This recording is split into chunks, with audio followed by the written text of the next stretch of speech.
The arrival of the invaders. The world had never seen anything like it. One moment, everything seemed normal. The sun rose, and life on Earth continued as usual. People woke up, went to work, and carried on with their daily routines. But then, without any warning, something changed. Something that would alter the course of human history forever. It started with a strange signal. At first, it was nothing more than a whisper, an odd blip on the radar. But the scientists and military personnel who monitored Earth's space defense systems knew better. They had seen enough unusual activity in the skies over the years to understand that this was different. They quickly realized it wasn't a satellite, nor was it any natural phenomenon. This was something deliberate, something unnatural. At first, it was dismissed as a glitch. Maybe it was just interference. But as the hours ticked by, it became clear that this was no accident. The signal grew stronger, more defined. And then, one day, it was followed by something else. An image. A large object appeared on the edge of Earth's atmosphere. It was a ship, or at least, that's what the radar suggested. A massive ship, so large it seemed almost unreal. It came from beyond the stars. The world's governments were put on high alert. The UN convened an emergency session, and militaries around the globe readied themselves. The people of Earth watched in a mixture of fear and curiosity, wondering what the strange visitors wanted. Were they friendly? Were they here to help? Or was this the beginning of the end? The silence was deafening. For days, the massive craft hovered just outside Earth's atmosphere, neither moving forward nor retreating. No one knew if they were waiting for a sign or simply studying their next move. The message, if there was one, had yet to be delivered. News outlets broadcast the event live, and the entire world was fixated on the skies. Speculation ran wild. Some people feared an invasion. Others hoped for an encounter of peaceful cooperation. Governments scrambled to decode any patterns in the signals sent by the craft, but they couldn't make sense of them. The messages were fragmented, cryptic, and incomprehensible. The aliens, it seemed, were observing Earth. They weren't here for an immediate attack, but something felt off. Why else would such a powerful fleet come so close without making their presence known? What were they waiting for? The tension in the air was thick. People began to panic. Stores sold out of food and supplies as people feared an impending conflict. Others tried to remain calm, believing that the aliens had no intention of harm. The military, however, was taking no chances. Every weapon, every missile system, every defense mechanism was on high alert. They knew the power of the craft they were facing. They knew that if it came to a fight, they might be outmatched. Days turned into weeks. The alien craft stayed in orbit, hovering motionless in the heavens. A few attempts at communication had failed. Every effort to establish peaceful contact was met with silence. Was this the beginning of an invasion? The aliens didn't speak, and their intentions remained unclear. And then, the unimaginable happened. One morning, a single short message was received by Earth's communication stations. It wasn't a signal from the craft itself, but a strange transmission from deep space. It was a voice that could not be ignored. The voice spoke in a language no human had ever heard before. It was a strange, eerie tone, neither friendly nor hostile. But the words were clear. "We have come. Earth is our next target." Panic spread like wildfire. Governments around the world immediately went into crisis mode. Military forces began to mobilize, and citizens took shelter in underground bunkers. Fear gripped the hearts of every person on Earth. The world's leaders came together in secret meetings, trying to formulate a plan. What did this message mean? Was this the first step of an invasion? Could they defend themselves against an alien force? The truth was, no one knew. No one had ever faced anything like this. The entire world stood on the brink of a new era, one that could mean the end of humanity as they knew it. As the world waited for the next move, one question remained. Why hadn't the aliens made their presence more known? Why had they stayed in orbit for so long without any further communication? Was the message just a warning, Or was it something far worse? Tensions reached a boiling point. The fear of the unknown overwhelmed everyone. The thought of a powerful alien species descending upon Earth, their intentions still unclear, left people in a constant state of dread. And then, just when things seemed darkest, Earth received another message. It was quick, brief, and once again, the voice was heard. This time, however, the words were different. We will give you a chance. One message, one response. Choose wisely. This new message was a riddle, a challenge. The aliens were offering Earth a single chance to communicate, to send a message back in return. But what did this mean? Could a single message change the course of humanity's fate? The world waited anxiously. The leaders of Earth gathered once again, this time with a renewed sense of urgency. They knew they had no choice but to respond. They had to send a message, an answer, a plea, or perhaps even a declaration of war. What message would humanity send to the invaders? Would it be one of peace or one of defiance? The decision was about to be made, and with it, the fate of Earth and its people would be sealed. As the clock ticked down to the final moment, the entire world held its breath. Every eye turned to the skies, waiting to see what would happen next. The message that Earth would send had to be perfect. It had to be strong, clear, and bold. If it was anything less, Earth's future could be in jeopardy. In the coming hours, humanity would make its choice. But in the back of everyone's mind, the question remained, was this the beginning of the end, or could Earth still find a way to turn the tables on the invaders? The fate of the planet rested on one message. The world would never be the same again. The world was on edge. For days, humanity had been consumed by the silence of space and the looming presence of the alien fleet. The message they had received, "We have come. Earth is our next target," had shaken the very core of Earth's survival instinct. People everywhere were terrified. Governments scrambled, desperate for any hint of what was to come. The military worked around the clock, preparing for what could be the greatest battle humanity would ever face. But in the midst of all this chaos, there was one key question that lingered in the air. What was the message Earth would send in response? The leaders of the world gathered in a secure location, a top-secret meeting held in the heart of a heavily guarded underground bunker. The United Nations convened with the heads of state from every nation. They were all there, faces grim and filled with concern. Every word, every decision they made in the coming hours could determine the fate of billions. The atmosphere was tense. A sense of urgency was thick in the room. With each passing second, the clock seemed to tick louder in their ears. Everyone knew this was the most important decision in human history. There could be no room for error. "We have one shot at this," President Hawkins of the United States said, his voice echoing through the cold, sterile room. "We need a message that is firm, that shows we're not afraid, but we must also make it clear that we do not seek conflict." The other world leaders nodded in agreement, but uncertainty lingered in the air. They had no experience in dealing with extraterrestrial threats. In fact, most had considered alien life nothing more than a myth, a story told in science fiction books and movies. Now, here they were, facing a reality that was far more terrifying than anything they had imagined. Some of the military advisors suggested a more aggressive approach. "We need to show them that we are prepared to defend ourselves," General Ivanov of Russia argued. "If they're coming to invade, we should make them understand we won't go down without a fight." But President Hawkins shook his head. "We don't know if they are here to attack, or if they are simply observing. We can't start a war based on assumptions." The room fell silent.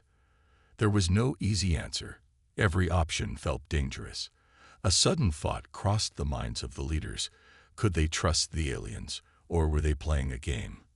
A psychological battle to make Earth reveal its weaknesses. Maybe we don't need to fight," said Dr. Ellen Foster, a leading scientist specializing in extraterrestrial life. She stood at the front of the room, her expression thoughtful. "What if we offer them something else? What if the message we send is one of cooperation? What if we show them that we're willing to work together? The room fell into another heavy silence. No one had expected this suggestion. Cooperation, with beings who had come from beyond the stars. It was a risky idea. But Dr. Foster's words were logical. Maybe, just maybe, the aliens were looking for an opportunity to communicate. They had reached out after all. They could have attacked immediately, but they hadn't. "We don't know their true intentions," President Hawkins said, finally breaking the silence. "But I agree with Dr. Foster. We need to send a message that reflects humanity's strength, but also its desire for peace. If they're here to conquer, they'll do it no matter what we say. But if they are truly looking for a way to communicate, we need to show them we are open to dialogue." The decision was made.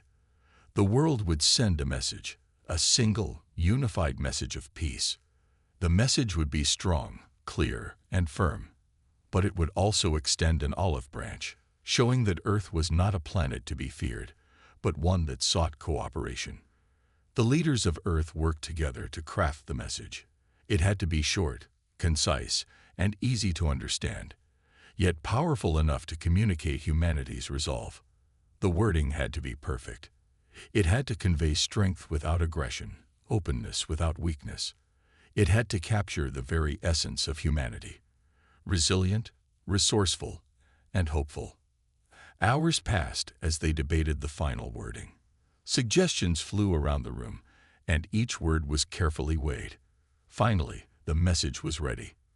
"We are not your enemies. We are Earth. We seek peace, but we will defend ourselves if necessary. We offer you communication and cooperation. Will you choose to understand us?" It was sent. And then the waiting began. The world watched anxiously, waiting for a response. News networks broadcasted the event live, showing images of the alien fleet in the sky, as well as the transmission being sent from Earth. Every nation held its breath, waiting to see if their words would be heard. Hours passed, then days, but there was no response. The uncertainty was unbearable. Had the aliens heard the message? Had they understood it? Were they simply ignoring it? Or worse, were they preparing for an attack despite the peace offering? On the fourth day after the message was sent, just as hope was beginning to dwindle, the world received an answer. It was a simple transmission, but the meaning behind it was clear. "We have received your message. You will have your answers soon." It was not much, but it was enough to keep the hope alive. Earth had made contact. Now, it was a waiting game.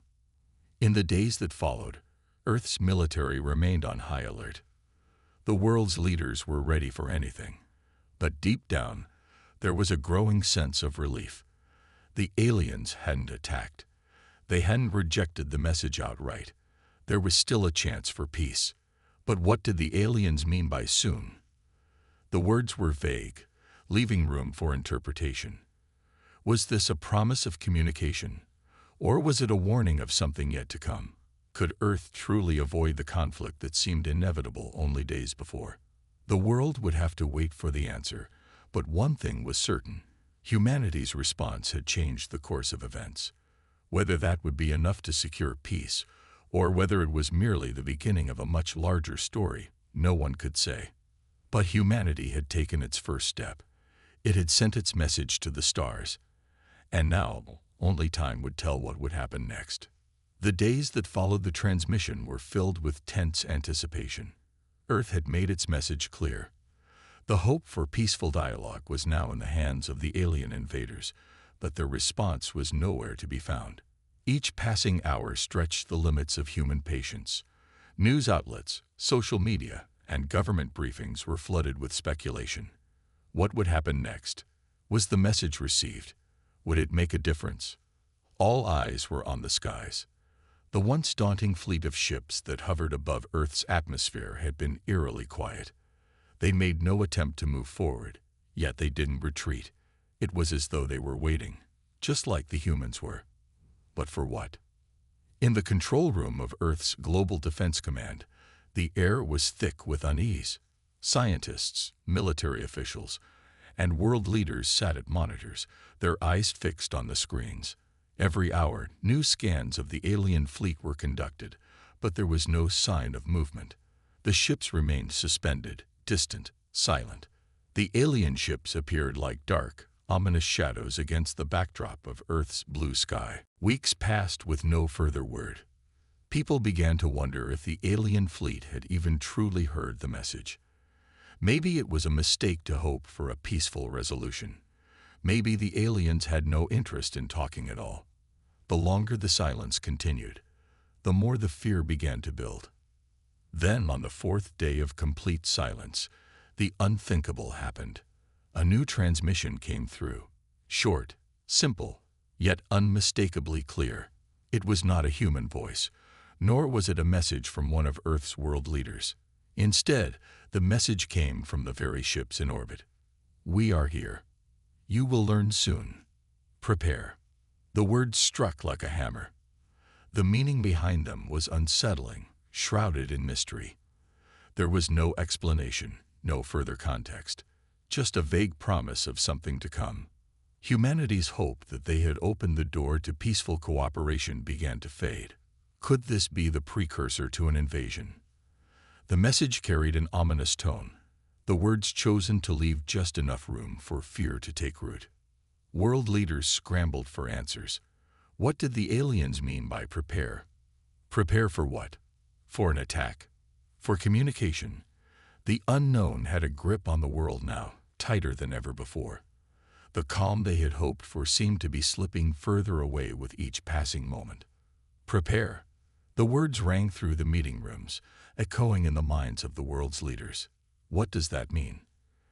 "I think they're preparing us for something," General Ivanov of Russia said grimly. "They may be setting us up for something far worse than we thought." A growing sense of dread filled the room. The alien fleet had not acted, but their message had undeniably dark undertones. Whatever this new development was, it was clear that the aliens were not just biding their time. They were preparing for something. But what? Was this message meant to frighten humanity into submission?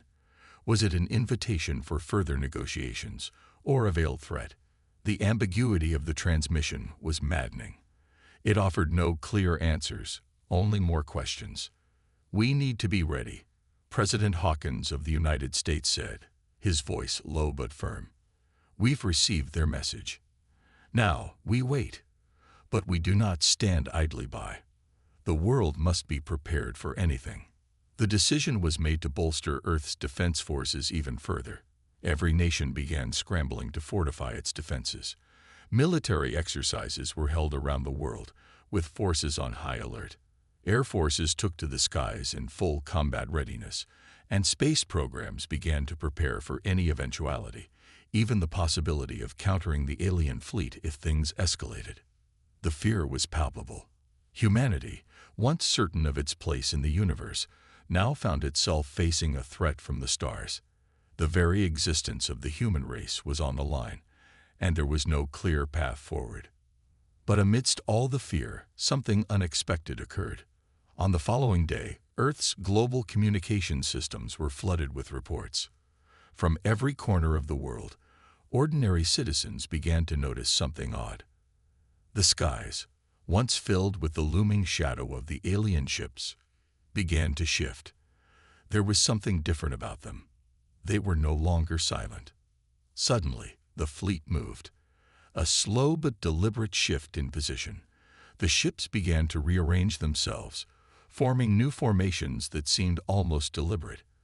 It was as if they were observing, watching, learning, or perhaps testing humanity. This sudden change did not go unnoticed. The media began broadcasting live footage of the fleet's new formation. It was a strange sight, eerie yet fascinating. The ships were now in a tighter formation, almost as if they were surrounding the planet. The human race, once confident in its safety, now faced an unknown variable that loomed above them. It was an unsettling sight, one that made the heart race, the blood run cold. What was the alien fleet doing? Why the change in position? Were they getting ready to attack? Or was this their way of signaling that the time for talking was over? The world held its breath once again. The shifting of the ships could mean anything, or perhaps it meant everything. At the same time, in the command centers of Earth's military forces, discussions were heating up. The world's leaders couldn't afford to waste any more time. This change in the fleet's position demanded an immediate response. What if this was the prelude to an invasion? What if the preparation they had warned about was about to begin? President Hawkins, who had been at the center of the diplomatic efforts, stood before a crowd of anxious military leaders and scientists. "We do not know their intent," he began, his voice unwavering despite the uncertainty in his eyes. "But what we do know is that they have shown a willingness to communicate. Our message has not been ignored. But now we must be ready for anything." He turned to his advisors. "Begin preparations for all contingencies." And so, the stage was set for the next chapter. Humanity's response to the alien threat was about to face its greatest challenge yet. The planet was on edge, and the unknown loomed larger than ever before. But one thing was certain: the alien fleet had stirred something deep within humanity, the will to survive. The days that followed the alien fleet's mysterious repositioning were filled with a heightened sense of fear and anticipation.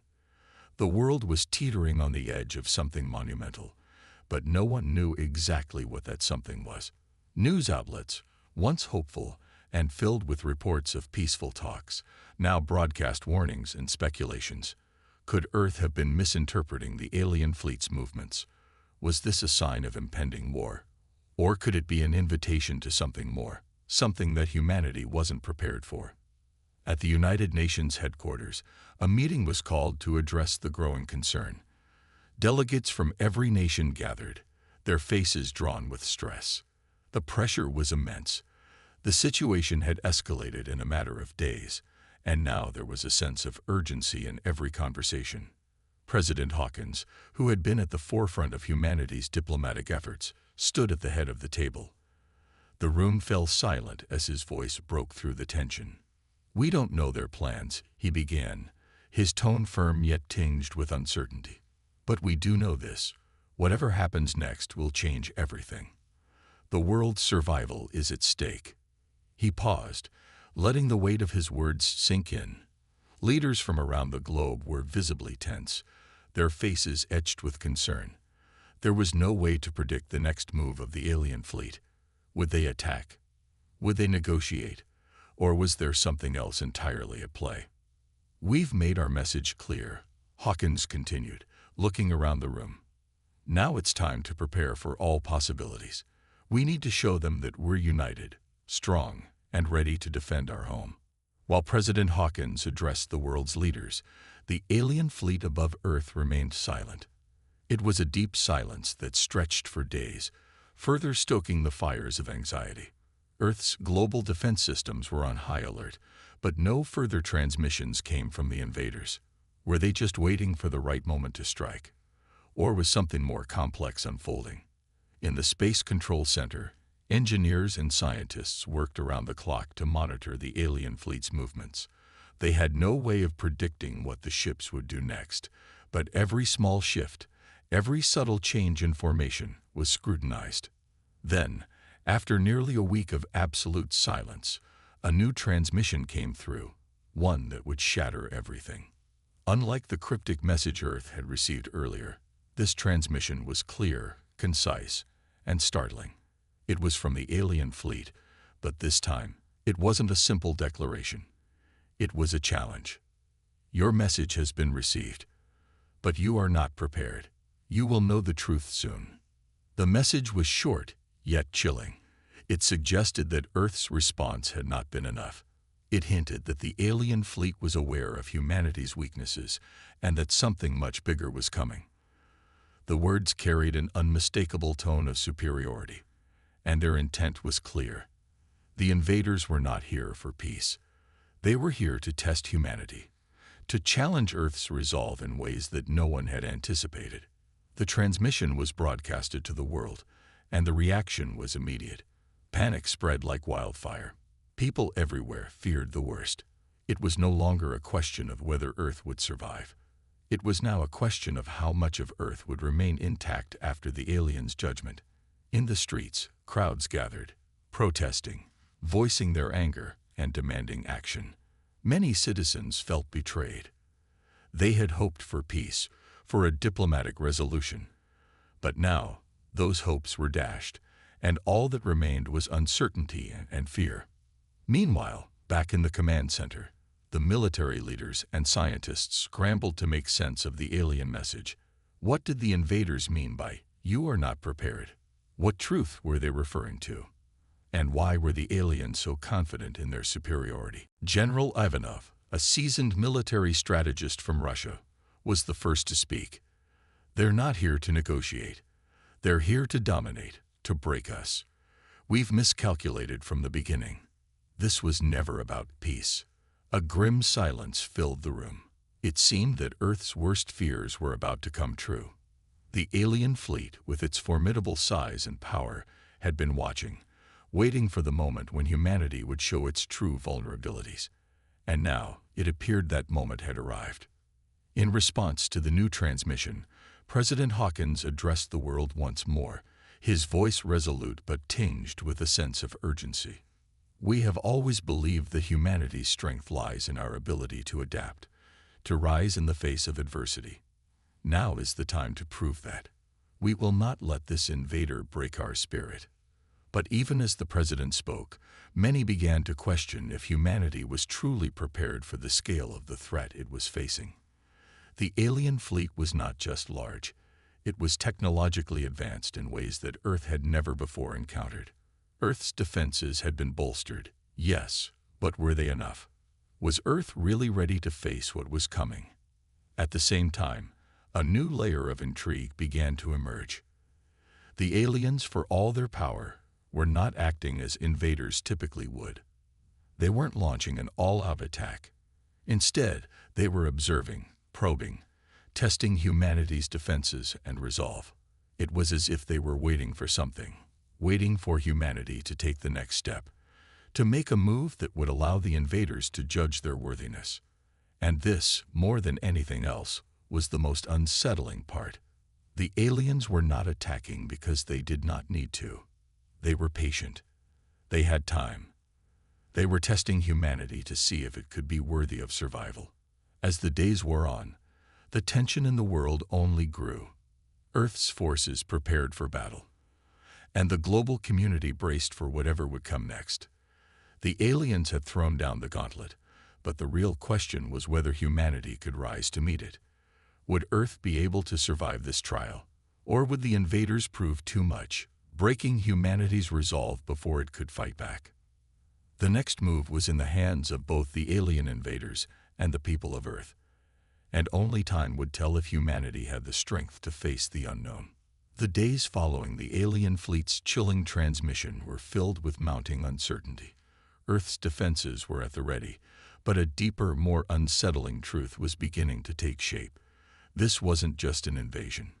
It was something much more insidious, a test of humanity's will and survival. In the heart of the United Nations Security Council building, world leaders sat in tense silence, contemplating their next move. President Hawkins, now the figurehead of Earth's resistance, stood in front of the council. The weight of the world rested on his shoulders, but he felt no burden heavier than the one placed on humanity itself. "We can't afford to wait any longer," Hawkins said firmly, his voice a mix of resolve and concern. "The aliens have made their intentions clear. They're testing us, not just our military might, but our very spirit. And if we fail, it will mean the end of everything we've built." But even as he spoke, doubt crept into the hearts of those around him. Earth had never faced an enemy like this, an enemy that wasn't immediately bent on destruction, but instead on seeing how humanity would respond to their challenge. The alien fleet hung in orbit like an ominous shadow, a silent witness to humanity's every move. The tension was palpable. Across the globe, every country braced for impact, with their defense systems ready, but no one knew when, or if, the alien invaders would make their next move. The message had been clear. Humanity wasn't prepared. But what did that mean? What was the aliens' true plan? In the war rooms and control centers, military leaders were at odds. Some advocated for immediate action, suggesting that Earth strike first before the invaders could strike. But others, led by General Ivanov, urged caution. If we rush into this blindly, we'll only prove the aliens' point. They've studied us, analyzed us. Our first move must be our smartest. While the world debated its options, something strange began to happen. In every major city, people started to report sightings, strange lights in the sky, flickering in and out of existence. Some dismissed them as mere coincidences, but others began to see a pattern. These phenomena weren't random, they were deliberate. In Tokyo, a team of scientists working at the Tsukuba Space Center discovered a troubling anomaly. The alien ships weren't just sitting in orbit, they were shifting. Not in position, but in frequency. The ships were cloaked, hiding in a way that no human technology could replicate. And it wasn't just in space. It was affecting communications, the very signals that Earth used to keep track of everything from satellites to military transmissions. It's like they're blocking us, Dr. Akira Tanaka, the lead scientist, reported to the Global Council. We can't get a clear signal. It's like they're watching us, but we can't see them. The implications were clear. The aliens had developed technology far beyond anything Earth had ever imagined. They could render themselves invisible, not just physically, but across the entire spectrum of communication. The very nature of the invasion was now in question. Was the fleet planning to attack, or were they already here, observing every move Earth made? As military forces scrambled to find a solution, the civilian world was gripped by fear and confusion. Cities around the world saw protests, people demanding to know what was happening, and whether humanity was truly prepared for what was to come. Some believed the alien fleet was waiting for humanity to show its hand, to see if the planet could rise to the occasion. Others feared that the invaders were toying with Earth, dragging the world into a game that it had no hope of winning. Then, a breakthrough came. A small team of engineers from around the world, working in secret, uncovered something unexpected. While the alien ships had been manipulating the electromagnetic spectrum, they had made one critical mistake. They had left a tiny, but detectable, signal in the chaos. It was faint, almost imperceptible, but it was enough for a group of dedicated engineers to piece together. The signal was coming from deep within the alien fleet, from the heart of the Armada. This could be it, said James McLaren, a communications expert who had worked on the project. This signal, it's their weakness. They've underestimated our ability to track them. The discovery was a beacon of hope. With the alien fleet hiding in plain sight, humanity now had the upper hand. They could track their movements, understand their patterns, and potentially disrupt the invaders' plans. As the news spread, it sparked a renewed sense of determination across the globe. People who had been paralyzed by fear began to believe again. If the aliens were watching, if they were truly testing humanity, then humanity's answer had to be clear. They were not ready to give up. They had survived the unimaginable before, and they would do it again. But even as Earth's defenses began to rally, there was still one question that hung over everyone's heads. What would the aliens do next? In the halls of the White House, President Hawkins gathered his most trusted advisors. The situation had escalated beyond anything he had ever imagined. We've learned something crucial, he said, but we can't assume we've won. The invaders are clever. They might be testing us in ways we haven't even thought of. Across the world, military forces stood on high alert, ready to respond to any provocation. But there was a growing realization that this was more than just a battle for survival. This was a test of humanity's very nature. Could Earth's people rise to the occasion, stand united in the face of the unknown, and show the invaders that they were not just survivors, they were a force to be reckoned with? The world held its breath, waiting for the next move from the alien fleet. Would they attack, or would they finally reveal their true intentions? As Earth's leaders prepared for the worst, The question of whether humanity had the courage to face the unknown still loomed large. Only time would tell if humanity could pass the ultimate test. The discovery of the alien fleet's hidden signal was the first real glimmer of hope Earth had seen since the invasion began. As global leaders and military commanders processed the information, the feeling of paralysis that had gripped the world slowly began to fade. Humanity now had a small yet vital piece of the puzzle, something that could turn the tide of the invasion. The signal was a key to understanding the invaders' true intentions, and Earth's experts were determined to find a way to exploit it. In the secure underground bunkers where Earth's brightest minds worked tirelessly, Dr. Akira Tanaka and her team analyzed the signal data around the clock. Their task was nothing short of monumental, decoding a message hidden in an alien frequency that was designed to be nearly undetectable. The more they dug into the data, the clearer it became that the invaders had underestimated Earth's technological abilities. What they saw as an invincible form of communication was, in reality, a fragile thread that could be severed with the right knowledge. It's almost like they're daring us to find it. Dr. Tanaka mused one night as she stared at the complex array of signals on her screen. But what if we're not just looking at their communications? What if it's more than that? What if it's their entire system we've just uncovered? Her words echoed through the room, and a sense of excitement replaced the unease that had permeated their every move. The team's work now had a clear goal. They weren't just decoding a message. They were learning how to disrupt the invaders' entire communication network. However, even as the team worked to unlock the alien signal's secrets, the situation on the global stage was growing more urgent. Reports of alien ships moving closer to Earth were confirmed, and the sense of dread among the public reached new heights. News broadcasts were flooded with updates, some hopeful, some despairing. The world's military forces, already on high alert, found themselves grappling with the uncertainty of what came next. President Hawkins, sitting in the Oval Office, stared at the world map on his desk. Every inch of Earth was under threat, but something in him refused to give in to fear. He understood that the fate of the planet hinged on one crucial element: humanity's response. It was no longer just about weapons or technology.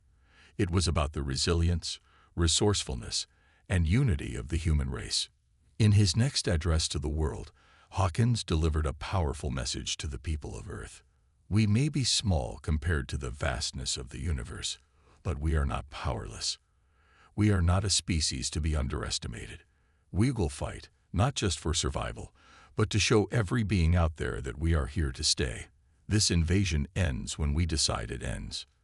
The speech resonated across the globe, from the bustling streets of New York to the quiet villages of rural India. People were no longer afraid to look up at the sky. Instead, they felt a new sense of purpose. The message was clear. Earth was not going to fall quietly into the hands of an alien invader. They had a right to defend their home, and they would. In the weeks that followed, humanity worked together like never before. Scientists, engineers, and military leaders pooled their knowledge, developing countermeasures to the alien technology. The discovery of the hidden signal had given them a foothold, but they knew they needed to act fast before the invaders launched their full assault. As the global resistance took shape, a new strategy emerged. Instead of waiting for the aliens to make the first move, humanity would take the offensive. Dr. Tanaka's team had found a way to manipulate the alien signal, sending out a counter-frequency that would temporarily disable the alien cloaking technology. It was a risky move, but it was the only option left. If they succeeded, they could disable the fleet long enough to make a real impact. On the eve of the plan's implementation, President Hawkins addressed the world again. Tomorrow, we take the fight to them. We may not know everything about our invaders, but we know one thing for certain. They never expected us to fight back. That's the one thing they failed to account for. And now, we'll make them regret it. The world watched in anticipation as military bases around the globe prepared to launch their counterstrike. The hope that had been kindled by the discovery of the alien signal now burned bright in every corner of the Earth. People knew that their survival depended not on the might of their armies, but on their ability to outthink the invaders. It was a battle of wits as much as firepower. In the quiet of the command center, as the final preparations took place, General Ivanov stood at the helm. "This is it," he said. "We've done everything we can. It's time to show them what Earth is made of." Across the world, the countdown began. And then, with a collective breath held by all, the signal was sent. The counter-frequency hummed through the air, reaching the alien fleet. For a moment, nothing happened. The world waited, holding its breath. And then, a ripple of light appeared in the sky, a fleeting moment of brilliance, as the alien cloaking technology flickered and faded. The invaders had been exposed. For the first time since the alien fleet had arrived, humanity had gained the upper hand. The invaders, who had once believed themselves to be the masters of this encounter, were now vulnerable. Their once invisible ships glowed brightly against the backdrop of space, easy targets for Earth's combined forces. The world erupted in cheers. People flooded the streets, raising their voices in celebration. But the victory was far from complete. This was just the beginning. Now that the alien fleet was visible, humanity had to act fast. Every second counted. But for the first time, humanity was no longer sitting in the shadows, waiting for the invaders to make their next move. They had shown their strength, and in doing so, they had proven to the universe that Earth was not a place to be taken lightly. The turning point had arrived, and humanity was ready to make its stand. The world stood on the edge of a precipice. The alien fleet, once invisible and thought to be invincible, was now exposed, and humanity was finally in a position to strike. The tide had shifted, but the battle was far from over. The countdown had started, and the first wave of Earth's forces surged into action. President Hawkins' voice rang out once again, this time with unwavering resolve. "This is our moment. The invaders have shown their hand. Now we show them ours. We fight for Earth, for our future, and for every human who believes in the strength of our spirit." Across the globe, the preparations were complete. The combined forces of every nation, every military, every scientist who had worked tirelessly, now moved as one. The world had never seen such unity. It was a desperate gamble, but humanity had no other choice. The skies lit up as Earth's newly revealed fleet launched into space. A wave of fighter jets and advanced spacecraft, all fueled by the shared knowledge of the human race's ingenuity, streaked toward the alien armada. The tension was palpable. Every man and woman involved knew that the battle ahead would determine the fate of Earth.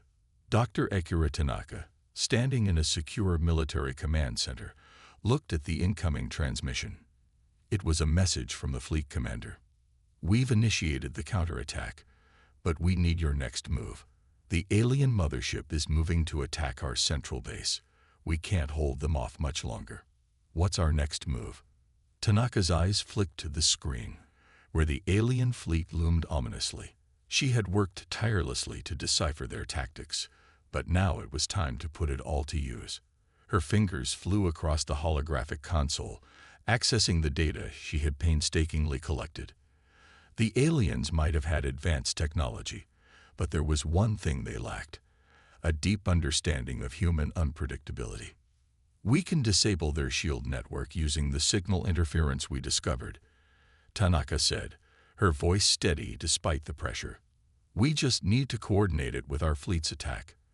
The shields are their greatest strength, but they'll fall once we hit them with the right frequency." Time was running out. The alien mothership, now visible in the night sky, began to pulse with energy. Its size was immense, dwarfing anything humanity had ever seen.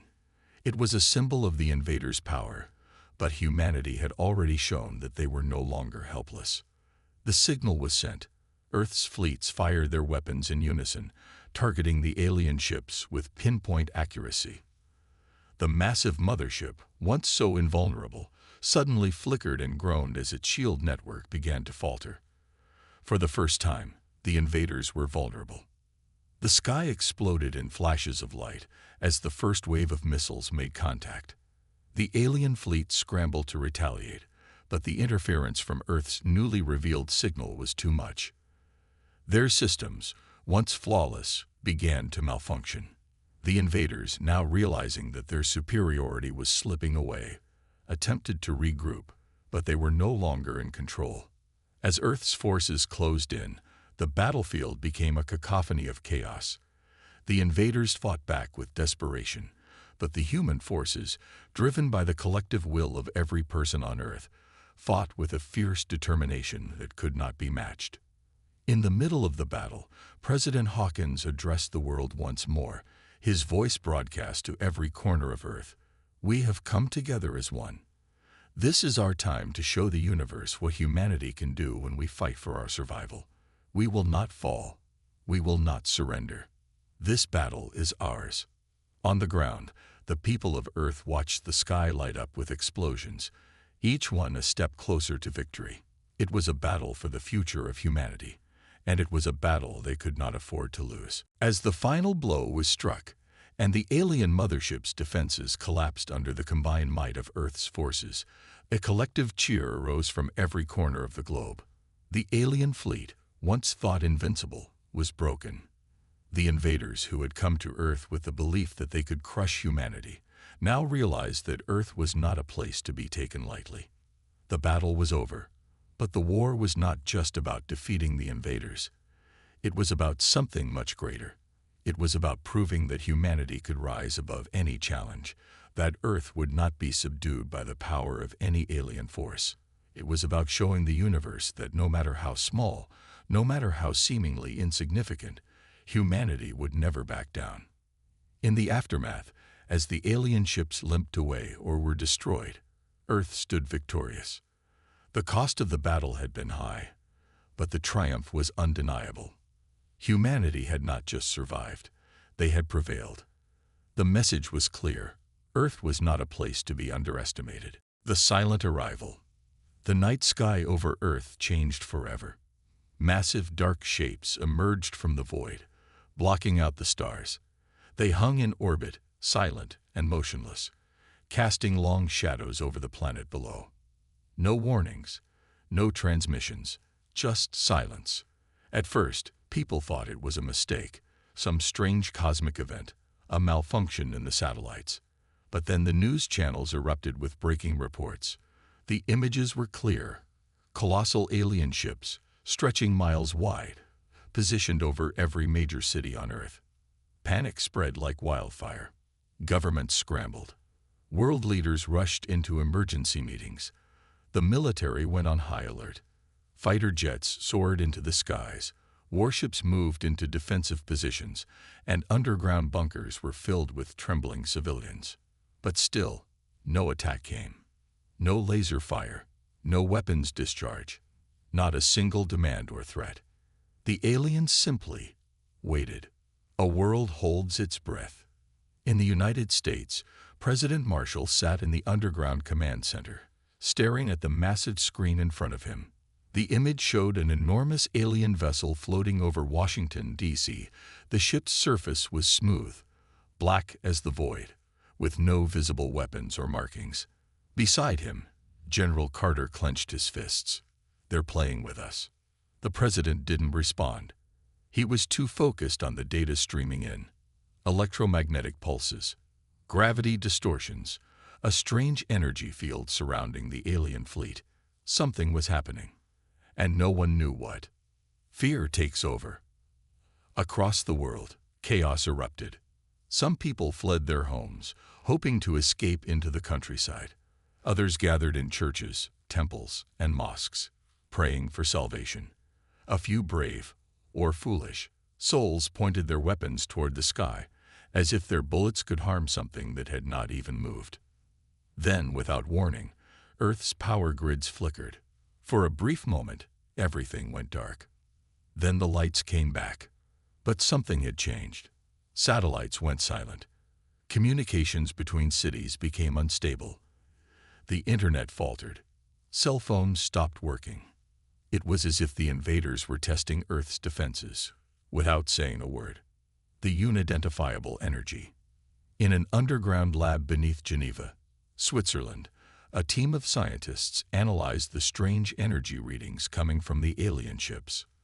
Dr. Ilara Vasquez's hands trembled as she examined the data. "This is impossible," she whispered. The energy signature coming from the fleet didn't match anything in human science. It was shifting, rewriting itself like a living force. Then, suddenly, one of the machines crashed. Sparks flew. Screens turned to static. A single message appeared on the main screen in bright red letters. "You do not belong here." The scientists stared in horror. It wasn't a message from the aliens. It was coming from Earth's own systems. The silence is worse than an attack. The realization spread like a cold wind. The aliens weren't here to negotiate. They weren't here to communicate. They weren't here to conquer. They were watching, waiting, studying. For what? No one knew. But deep down, everyone felt it. Something was coming. And whatever it was, humanity was not prepared. For 2 days, the alien ships remained in Earth's orbit, silent, unmoving, watching. Humanity waited in fear. Would they speak? Would they attack? The world held its breath, hoping for a sign. Then, on the 3rd day, it began. The blackout. It started with a flicker. In New York, the neon billboards in Times Square flashed erratically before going dark. Streetlights followed, then traffic signals, then entire buildings. The darkness spread like a virus, consuming the city block by block. Across the world, the same thing happened. Paris, Tokyo, London, Moscow. The power grids collapsed. The internet died. Airports, hospitals, military bases, everything shut down. For the first time in modern history, Earth fell silent. Then the sky changed. The descent of the unknown. From the largest alien ships, smaller vessels detached. Black, featureless ships with no visible engines or weapons descended toward the planet's surface. They moved without sound. They landed in every major city, taking positions near government buildings, military bases, and financial centers. No weapons fired. No demands were made. The aliens simply stood there, watching, waiting, the vanishing. At first, no one understood what was happening. People cautiously approached the alien ships, trying to communicate. Some even shouted in defiance, demanding answers. Then the first human vanished. It happened in Berlin. A journalist stood just 20 feet from one of the alien crafts, broadcasting live, when his image suddenly flickered. 1 second, he was there. The next, he was gone. No flash, no explosion, no sound, just erased. Panic erupted. But before anyone could react, others began disappearing. A soldier in Washington, a scientist in Tokyo, a child in Mumbai. One by one, people vanished. Not dead, not disintegrated, just missing. A desperate response. In the underground U.S. command center, President Marshall's face was pale as he listened to reports. How many? The intelligence officer hesitated. At least 2 million. Gone. A heavy silence filled the room. General Carter slammed his fist on the table. Enough waiting. We strike now. The order was given. All over the world, militaries engaged. Jets soared. Missiles launched. Tanks rolled. Humanity fought back. The attack that failed. The first wave of missiles reached their targets and simply stopped. They froze in midair, hovering just feet away from the alien ships. Then, without warning, they reversed course. The missiles turned back toward the ones who fired them. Explosions rocked human cities. Earth's own weapons were used against it. The aliens never fired a single shot. The message was clear. Resistance was futile. A scientist's discovery. In Geneva, Dr. Ilara Vasquez stared at the screen, horrified. The strange energy signature surrounding the alien ships was expanding. Then she realized the terrible truth. The aliens weren't just erasing humans. They were rewriting reality itself. Earth wasn't being invaded. It was being stolen. The world was unraveling. The aliens hadn't fired a single shot, yet millions had vanished. Earth's own weapons had been turned against it. Power grids were down. Communications were failing. The rules of reality were breaking. And worst of all, no one knew why. But deep beneath the surface, hidden from the eyes of both humanity and the invaders, a desperate plan was forming. The Silent War. In an underground military bunker, President Marshall stood before a holographic map of Earth. Red zones covered the entire planet. Cities where millions had disappeared. Areas where time itself seemed to break, where people would take a step and never land. Around him, the world's best minds were gathered. Generals, scientists, engineers. They were all staring at one woman, Dr. Ilara Vasquez. She took a deep breath before speaking. "We are not fighting an enemy with weapons," she said. "We are fighting an enemy that controls the very fabric of reality." General Carter's jaw tightened. "Then how do we fight them?" Ilara hesitated before answering. "We don't. We outthink them." The room fell silent. The discovery. Ilara stepped toward the screen, showing the alien energy signatures. "This isn't just a weapon," she explained. "It's a field of influence, rewriting the laws of physics wherever it spreads."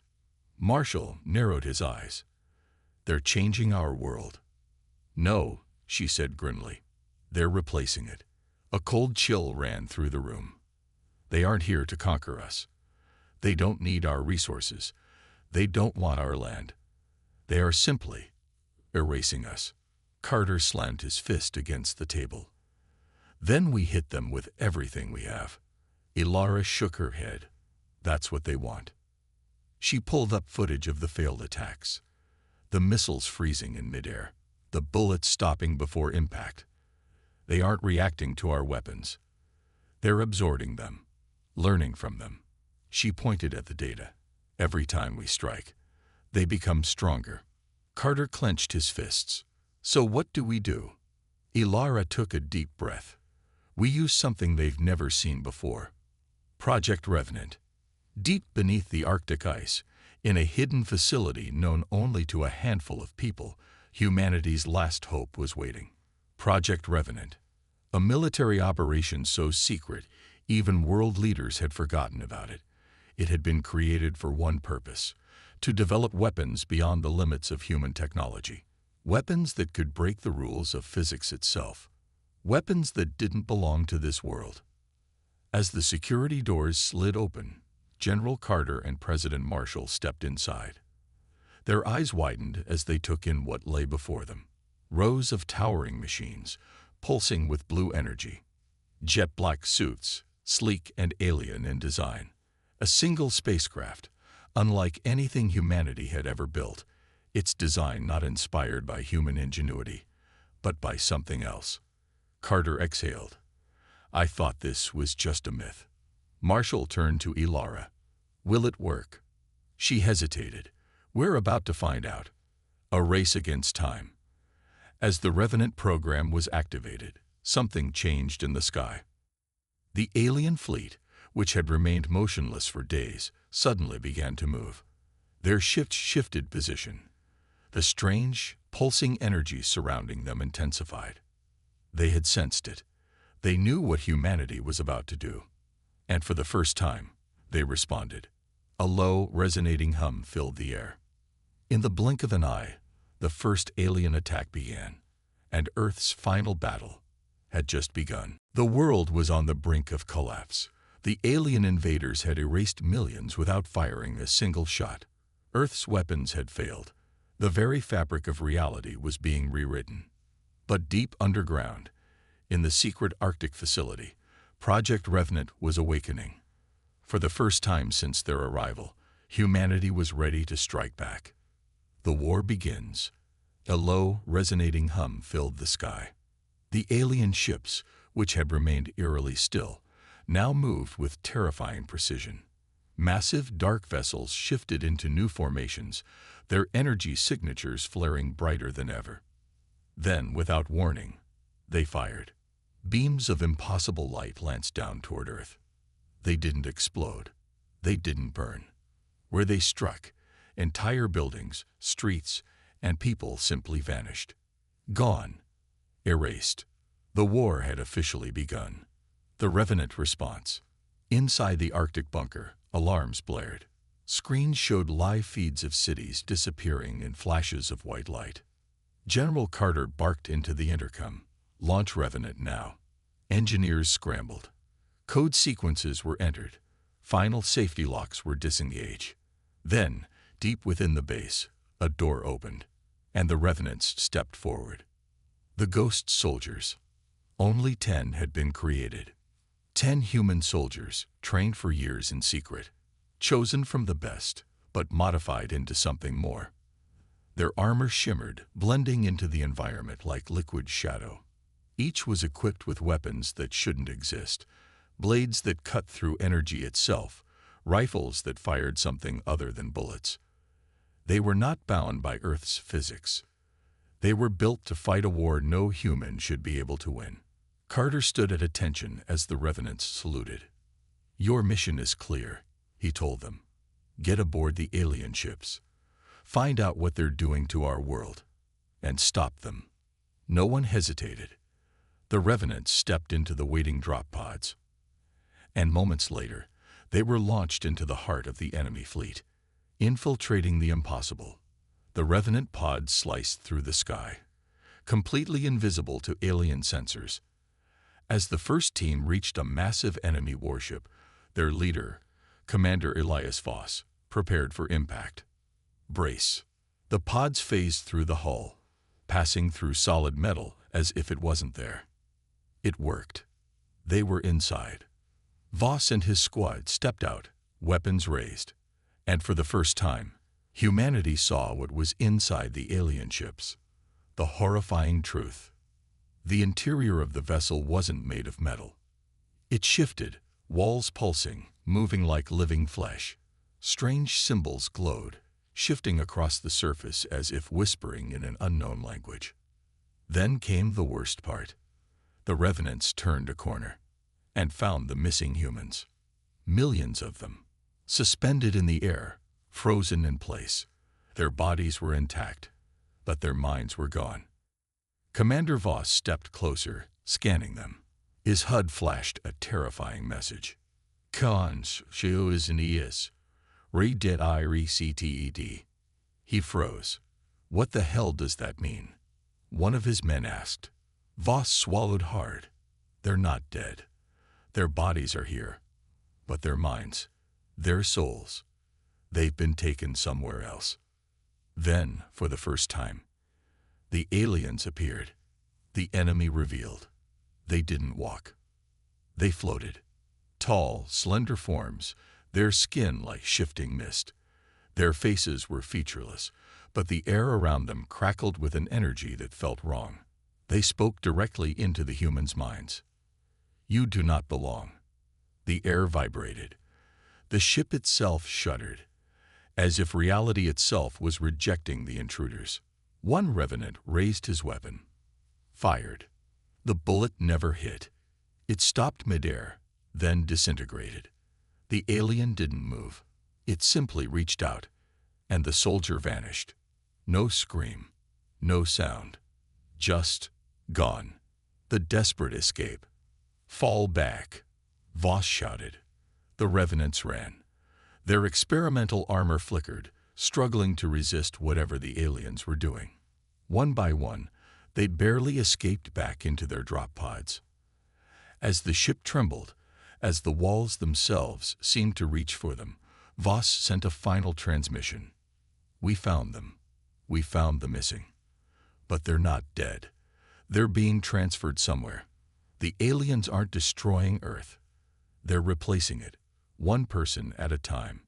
The pods launched, barely making it out.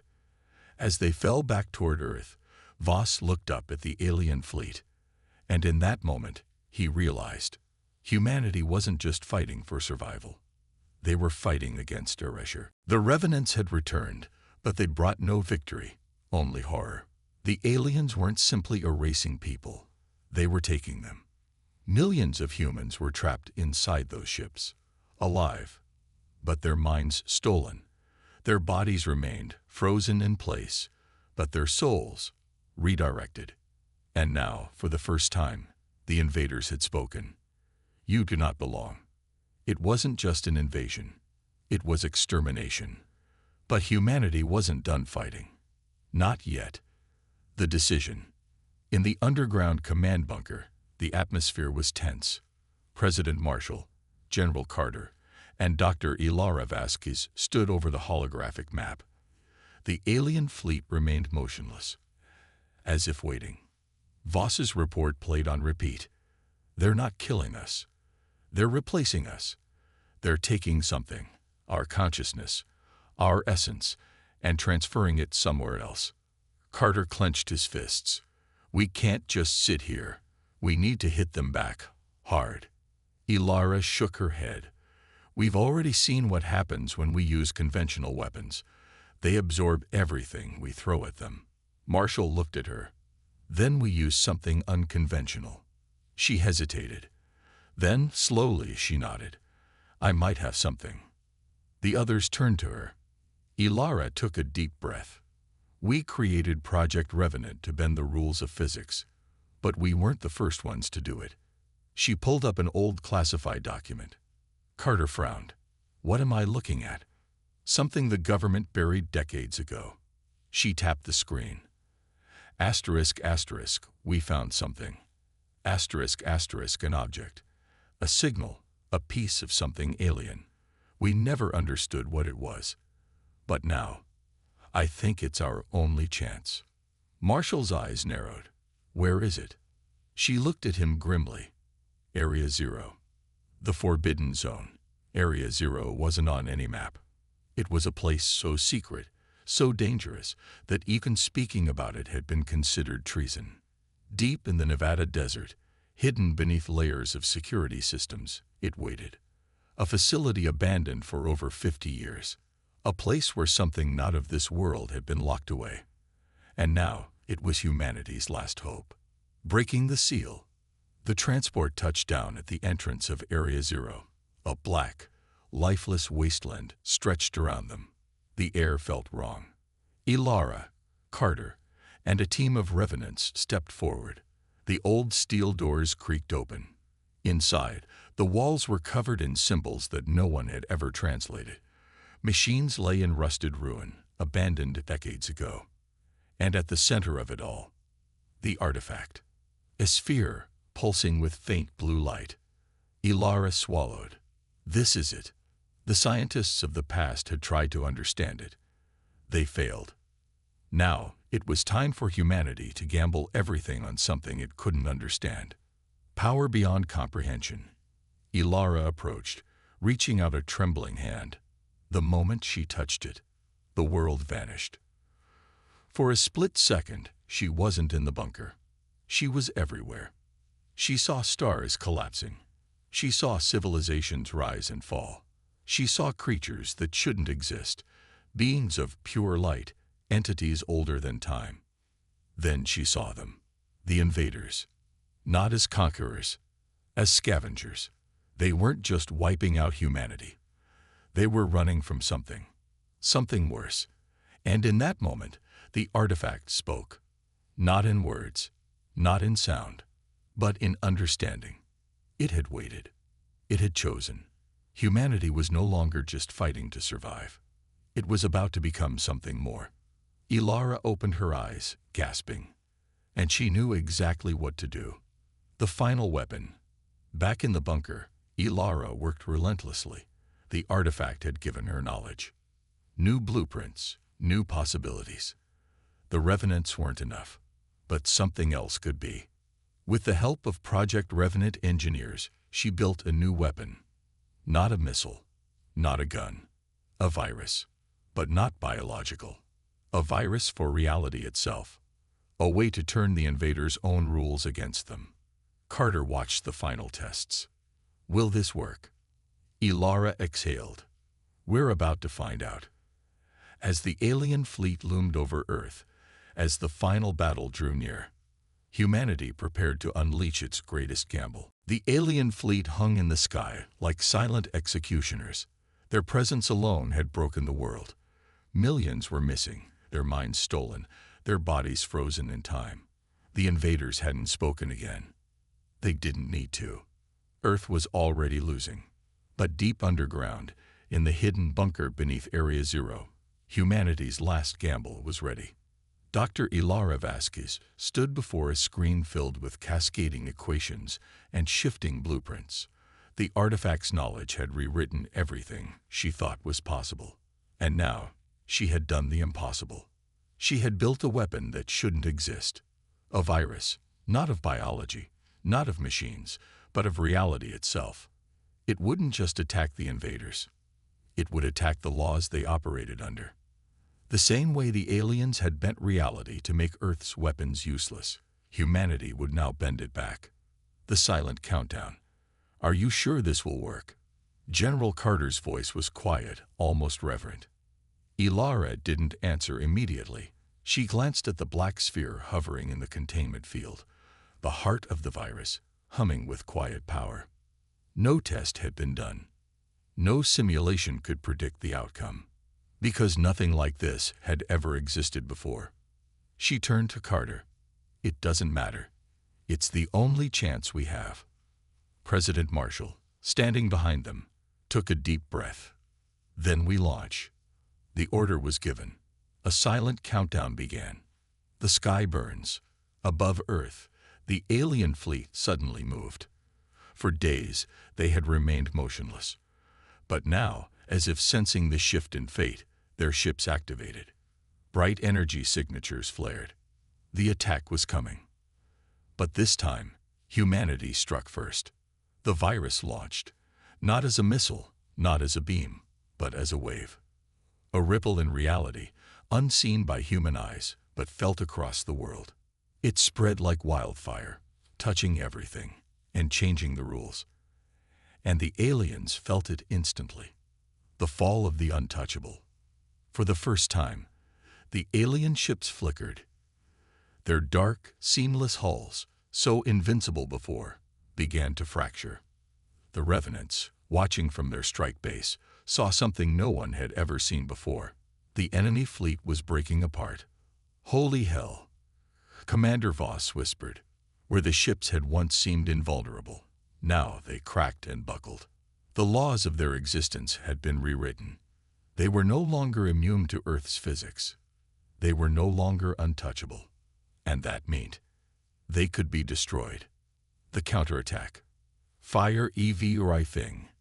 The order was given. Across the planet, hidden military installations roared to life. Missile silos opened. Orbital defense cannons turned skyward. Stealth bombers, once useless, now had a target. And then, the sky ignited. Missiles streaked upward. Railguns fired slugs at impossible speeds. Lasers cut through the air, striking alien hulls that could no longer resist them. Explosions filled the heavens.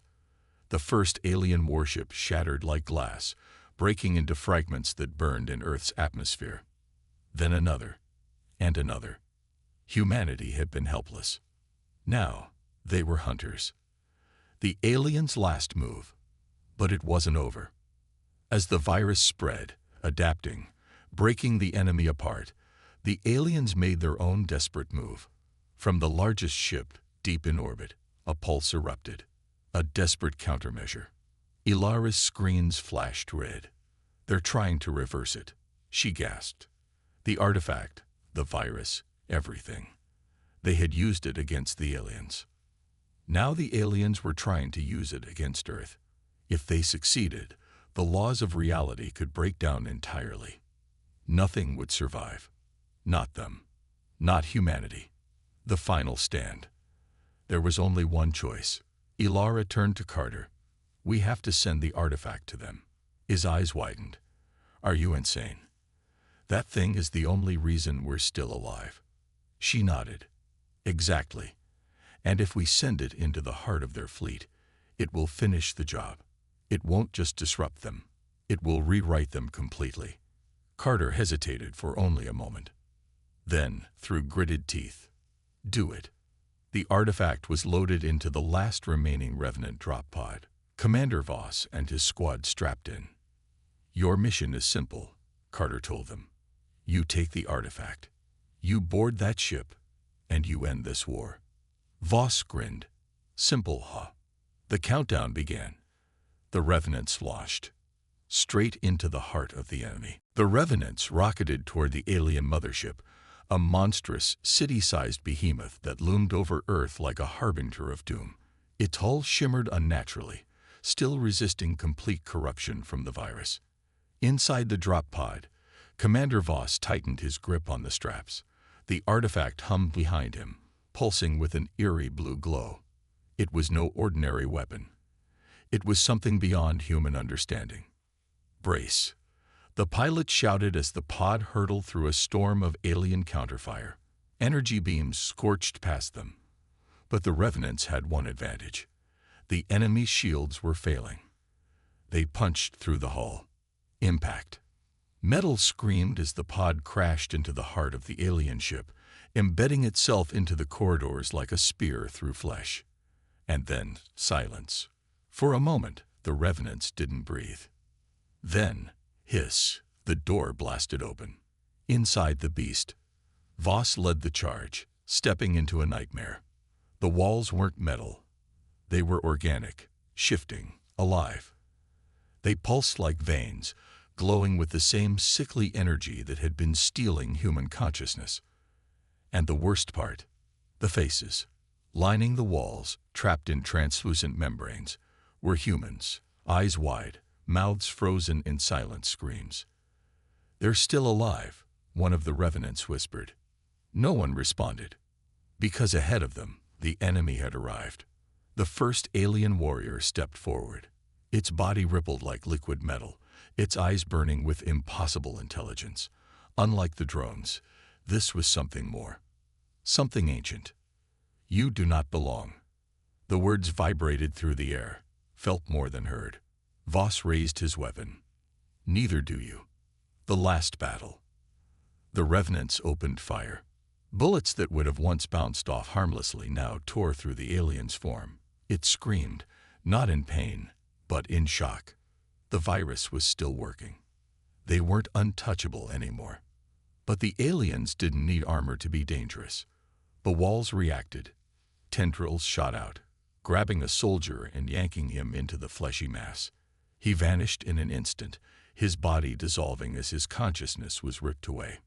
Voss cut the tendril with his blade, spinning to fire at another approaching alien. "Move," he barked.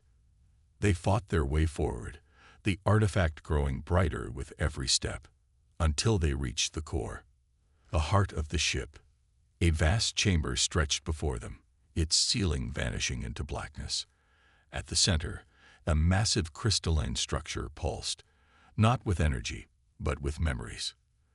The stolen minds of millions of humans. Ilara's voice crackled in Voss's comms. "That's it. That's where they store consciousness before, whatever they do to it." Voss didn't need more details. He knew what had to be done. The artifact needed to go inside. But the aliens knew it too, and they wouldn't let him. The chamber came alive. Hundreds of alien forms emerged, dripping from the walls, rising from the floor, unfolding from the darkness. A swarm. Voss exhaled. "Hold the line." The Revenants formed up, weapons raised. The last stand had begun. Sacrifice. The fight was chaos. Every second, another Revenant fell. The aliens weren't invincible anymore, but they were still faster, stronger, relentless. Voss cut down one, spun, shot another, dodged a slicing limb. Too many. A soldier beside him screamed as an alien blade impaled his chest. Voss fired into its head, then turned, only to see the last 3 Revenants struggling, backs against the artifact. It wasn't enough. They couldn't hold. And then, Voss made his choice. He grabbed the artifact and ran straight into the core. the end of the enemy. The aliens surged after him. Too late. Voss reached the crystalline structure and slammed the artifact into it. The moment it touched, the entire ship screamed.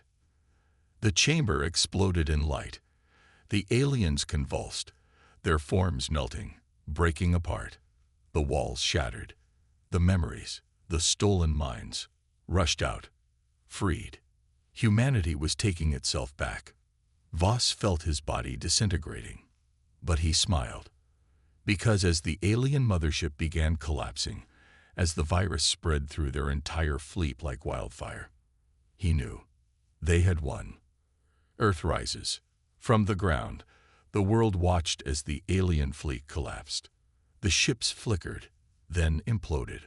One by one, the invaders vanished. And just like that, the war was over.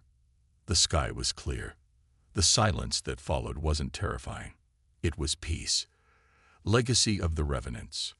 Days later, in the ruins of the bunker, President Marshall and Dr. Ilara stood together. No one knew exactly what had happened on the mothership, but Voss and his team had never returned. Their names became legend. And in the aftermath, something even more incredible happened. The people who had been taken, they woke up. The invaders had been stealing human consciousness, storing it, and when the artifact struck, it sent them back. Millions of people, thought lost, returned. And as humanity rebuilt, one thing was certain. They were no longer prey.